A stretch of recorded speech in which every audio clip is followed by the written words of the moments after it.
Hey folks, my name is Cole and this is the 24th video in the UP1 Final Exam Study Guide, and today we're going to be talking about angular momentum. So once again, we've already done linear momentum. That was video number, 13. And now we're going to be talking about angular momentum, and much like much of the angular motion unit, a lot of this is going to be analogous. So if we remember, linear momentum, denoted by P, was equal to mv, mass times velocity. So we're going to, once again, play our little game. Angular momentum is denoted by a capital L, and what do we think it's going to be equal to? Well, m is analogous to I, v is analogous to omega, and in fact, this is legitimately the correct formula for angular momentum. L is equal to I omega. So what does this mean? Well, just like linear momentum, it means that things that are pivoting are going to have more impact if they collide with things, the greater their moment of inertia and the greater their angular velocity, the faster they're spinning. Makes a lot of sense. So for example, if I have a rod pivoted about its end, like this, thin rod, with length 4 meters, and mass 10 kilograms. And let's say that it's pivoting with omega is equal to 60 radians per second. Is that way too much? That is way too much. Let's not go 60. That is a very fast spinning rod. Let's go 10 radians per second. Into the page. Okay. So clockwise. What's the angular momentum of this rod? Well, L is equal to I. The I of a thin rod pivoted about its end is, according to our sheet, 1/3 ml squared.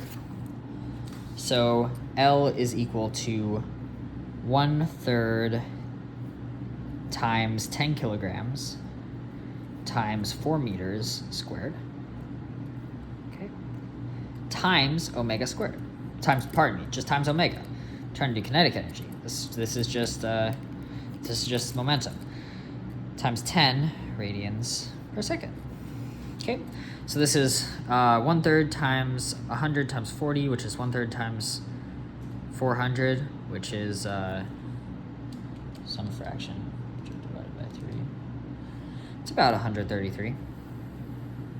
Let's do a unit check. Kilograms meters squared per second.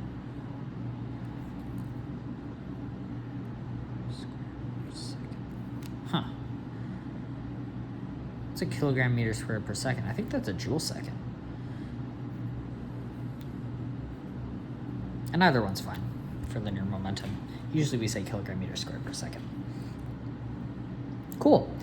So that would be it for for angular momentum, except it's not it, because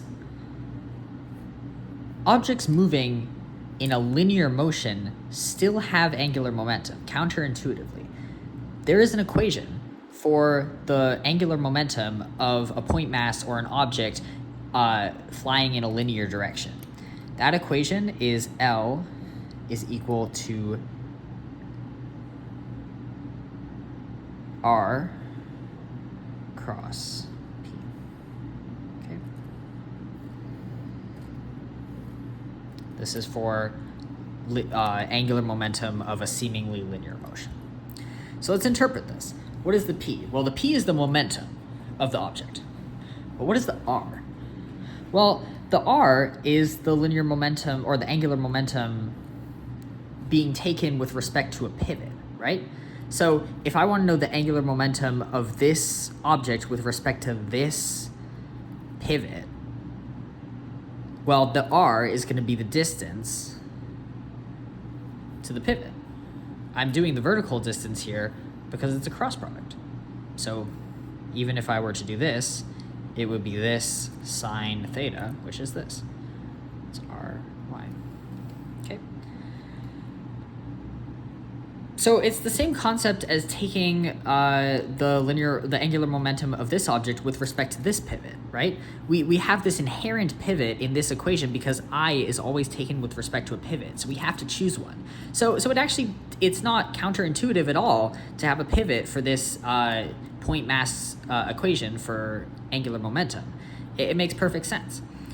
And it also makes sense that the farther away from the pivot that the object is moving, the greater the impact it would be. Why does that make sense?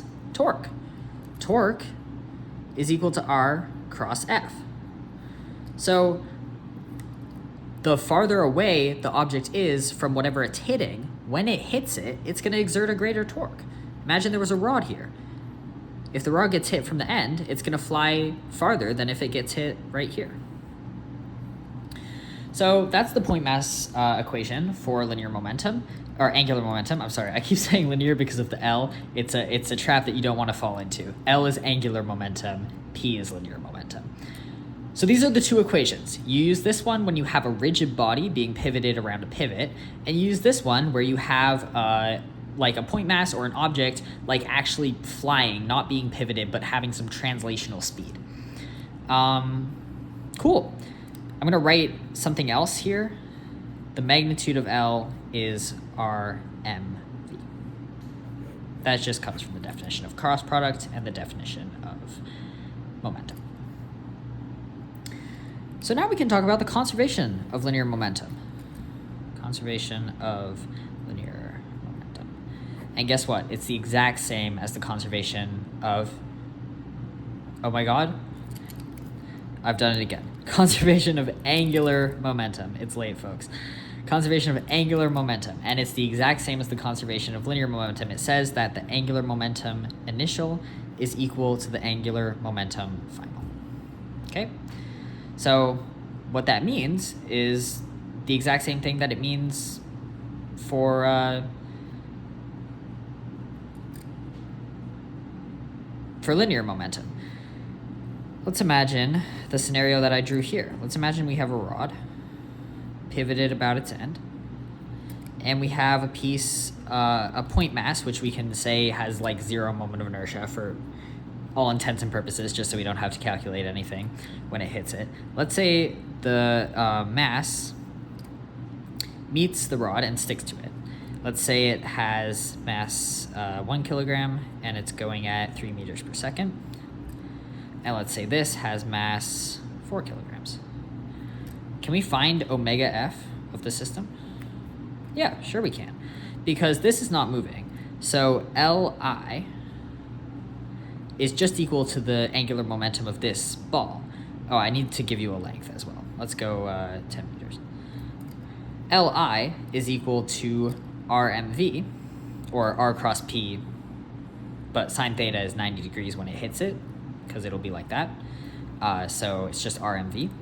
So that's going to be 10 meters times 1 kilogram times 3 meters per second plus 0 is going to be equal to I, 1/3 times 4 kilograms times 10 squared, meters squared. That's the 1/2 ml squared. Moment of inertia of 1/3 ml squared. That's the moment of inertia of a rod pivoted about its end. Times omega F. Okay, and now we just solve for omega F. We have that 30 is equal to 133 omega F. So omega F is around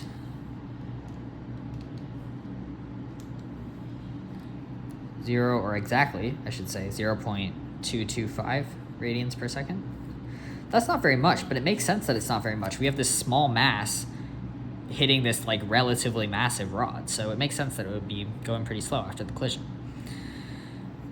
All right, so that's all I have for conservation of angular momentum and angular momentum itself. I will do a more in-depth example. This is one of the things that I'm going to post an example of at the end of this playlist.